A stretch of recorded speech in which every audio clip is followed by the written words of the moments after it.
বেশি ঋণ থাকলে বসে বসে এই দোয়া পড়ুন আর এই আমল করুন, সব ঋণ একেবারেই পরিশোধ হয়ে যাবে। প্রিয় ভাই, আমি যে আমলের কথা বলবো সেটি হলো আজানের পরে হাত উঠিয়ে দোয়া করবেন, আর গভীর রাত্রে তাহাজ্জুদের নামাজ পড়ে আপনি আল্লাহর কাছে হাত উঠিয়ে দোয়া করবেন। আর এমন একটি দোয়ার কথা বলবো, এই দোয়া হয়তো আপনি শুনেছেন, কিন্তু আর ফজিলত যে কত এটা হয়তো আপনি জানেন না। তো প্রিয় ভাই, সেই দোয়ার কথা বলবো তার আগে একটি হাদিসের কথা বলবো। আলী রাজিয়াল্লাহ তাআলা আনহুর কাছে একজন গোলাম এলো। তো গোলাম আসার পরে বলল যে আমি ঋণ পরিশোধ করতে অক্ষম হয়ে পড়েছি, আমাকে সাহায্য করুন। তখন আলী রাজিয়াল্লাহ তাআলা আনহু বললেন, আমি কি তোমাকে কয়েকটি বাক্য শিক্ষা দিব না, যা রাসূলুল্লাহ সাল্লাল্লাহু আলাইহি ওয়াসাল্লাম আমাকে শিক্ষা দিয়েছেন। তোমার ঋণ যদি পর্বত পাহাড় সমপরিমাণ হয়, তবুও আল্লাহ রাব্বুল আলামিন পরিশোধের ব্যবস্থা করে দেবেন। আল্লাহুম্মা কফিনি বিহালালিকা আন হারামিকা ওয়াগনিনি বিফাজলিকা আম্মান সিওয়াক। অর্থ হলো, হে আল্লাহ, হারামের পরিবর্তে তোমার হালাল রুজি আমার জন্য যথেষ্ট করো, আর তোমাকে ছাড়া আমাকে কারো মুখাপেক্ষী করো না, এবং সেই অনুগ্রহ দ্বারা আমাকে সচ্ছলতা দান করো।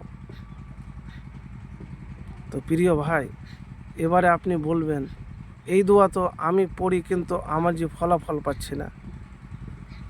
দেখেন, মানুষ যখন ঋণগ্রস্ত হয়ে যায়, খুব কষ্টে অভাবে থাকে, ওই সময়তে ধৈর্য খুব বড় জিনিস, হটকারিতা খুব খারাপ জিনিস।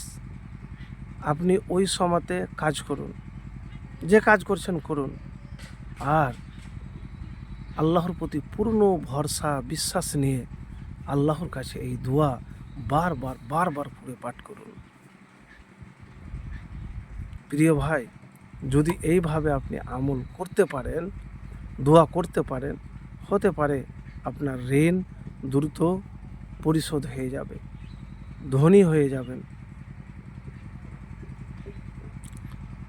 তো এই দোয়া করার আগে বা পরে দুরূদ শরীফ পাঠ করতে মিস করবেন না। কেন একার আমি প্রত্যেক ভিডিওতেই বলি, দুরূদ শরীফ এই জন্যে পড়বেন যে দুরূদ না পড়তে গেলে আপনার দোয়া কবুল হবে না। আল্লাহুম্মা সাল্লি আলা মুহাম্মাদিন ওয়া আলা আলি মুহাম্মাদ কামা সাল্লাইতা আলা ইব্রাহিমা ওয়া আলা আলি ইব্রাহিমা ইন্নাকা হামিদুম মাজিদ। আল্লাহুম্মা বারিক আলা মুহাম্মাদিন ওয়া আলা আলি মুহাম্মাদ কামা বারাকতা আলা ইব্রাহিমা ওয়া আলা আলি ইব্রাহিমা ইন্নাকা হামিদুম মাজিদ। দিয়ে এই দুরূদ পাঠ করবেন, বা ছোট্ট দুরূদ সাল্লাল্লাহু আলাইহি ওয়াসাল্লাম। তো প্রিয় ভাই, এইভাবে আমল করুন। আরেকটি কথা আপনাকে বলি, আপনি দোয়া করছেন, এটা দোয়া করার পরে আপনার হয়তো পরিশোধ হলো না বা পেলেন না আপনি তাড়াতাড়ি, তো হতাশ হবেন না, নিরাশ হবেন না। হতাশ নিরাশ হতে গেলে আপনি আমল করে কোনো লাভ হবে না আপনার। আমি প্রথমেই বলেছি, পূর্ণ আস্থা ভরসা বিশ্বাস নিয়ে এই দোয়া পাঠ করতে হবে। হতে পারে আপনার পরের দিনই কোনো ঋণ, যত ঋণ থাক না কেন, সব পরিশোধ হয়ে যাবে।